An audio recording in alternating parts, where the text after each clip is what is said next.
Assalamualaikum warahmatullahi wabarakatuh. Alhamdulillah, alhamdulillahirabbil alamin. Assalatu wassalamu ala asrafil anbiya'i wal mursalin wa ala alihi wa ashabihi ajmain. Amma ba'du.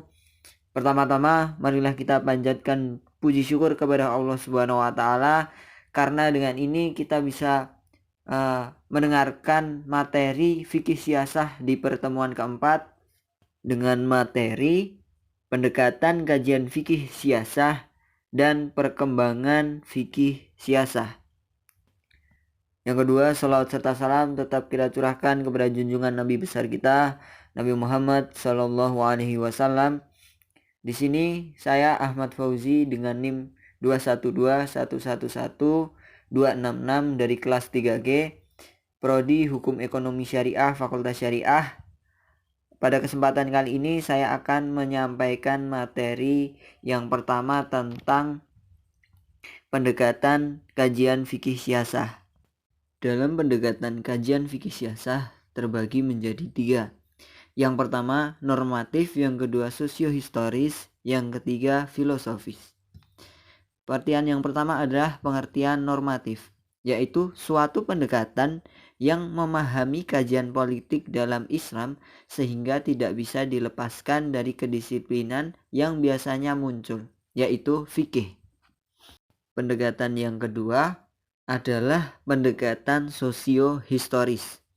Pendekatan sosiohistoris dalam mengkaji politik Islam dapat menjelaskan dengan melihat elemen-elemen Islam dari berbagai aspek sosial atau berupa interaksi, struktur, simbolis, dan institusi, serta kesejarahan atau berupa peristiwa yang memperlihatkan unsur-unsur baik tempat, waktu, objek, latar belakang, dan pelaku. Pendekatan kajian fikih siasah yang ketiga adalah pendekatan filosofis.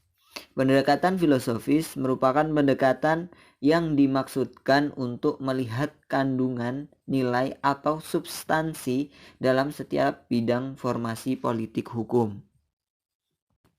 Materi yang kedua dalam pembahasan fikih siasah di pertemuan keempat kali ini adalah perkembangan kajian fikih siasah yang terbagi menjadi 3. Yang pertama adalah periode klasik, yang kedua periode pertengahan, yang ketiga periode modern. Periode yang pertama adalah periode klasik. Periode klasik yaitu ciri yang menandai perkembangan kajian fikih siasah pada periode klasik adalah kemapanan yang terjadi di dunia Islam. Nah, pada periode ini terdapat 2 dinasti. Yang pertama adalah dinasti Bani Umayyah, yang kedua Bani Abbasiyah. Ya, Bani Umayyah sejak tahun 661 sampai 750 Masehi, sedangkan Bani Abbasiyah sejak tahun 750 sampai 1258 Masehi. Nah, pada masa kekuasaan Bani Umayyah, kajian fikih siasah belum muncul. Bani Umayyah lebih mengarahkan kebijaksanaan politiknya pada pengembangan wilayah kekuasaan. Memang ada kelompok oposisi seperti Khawarij dan Syiah pada masa ini, tetapi tidak mempunyai pengaruh yang kuat. Periode yang kedua adalah periode pertengahan. Pada periode pertengahan ditandai dengan hancurnya kerajaan Abbasiyah pada tahun 1258 Masehi di tangan tentara Mongol. Nah, pada masa ini kekuatan politik Islam mengalami kemunduran. Karena itu kecenderungan pemikiran Islam mengalami kemunduran. Tokoh yang mengalami langsung tragedi penyerangan tentara Mongol ke Baghdad adalah Ibnu Taimiyah pada tahun 1263 sampai 1328 Masehi. Nah, periode perkembangan kajian fikih siasah yang terakhir adalah periode modern.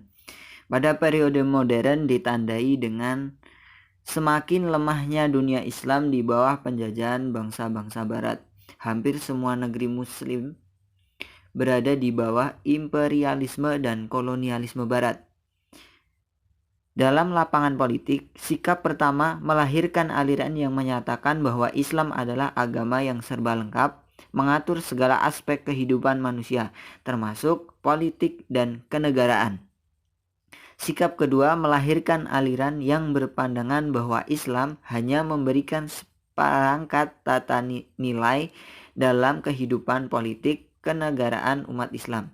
Sedangkan sikap ketiga melahirkan aliran sekularisme yang memisahkan kehidupan politik dari agama. Pemikiran inilah yang selanjutnya berkembang hingga masa kontemporer. Sekian apa yang dapat saya sampaikan, semoga bermanfaat. Akhirul kalam, wassalamualaikum warahmatullahi wabarakatuh.